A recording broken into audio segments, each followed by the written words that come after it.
ఒక మాట వింటూ ఉంటాం మనం. ఇప్పుడు అంటూ ఉంటారు చాలామంది, తింటే గారెలు తినాలి, వింటే భారతం వినాలని.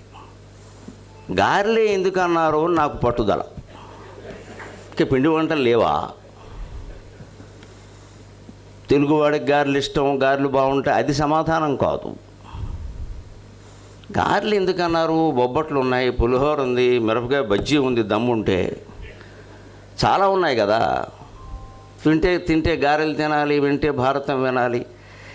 ఇది నా చిన్నప్పటి నుంచి పురాణాలు చెప్పేవాళ్ళు చెబుతుంటే నాకు సందేహంగా ఉండదు. గారెలతోనే ఎందుకు పోల్చారు? తెలుగు వాళ్ళు ఎవరు సామాన్యులు కాదు.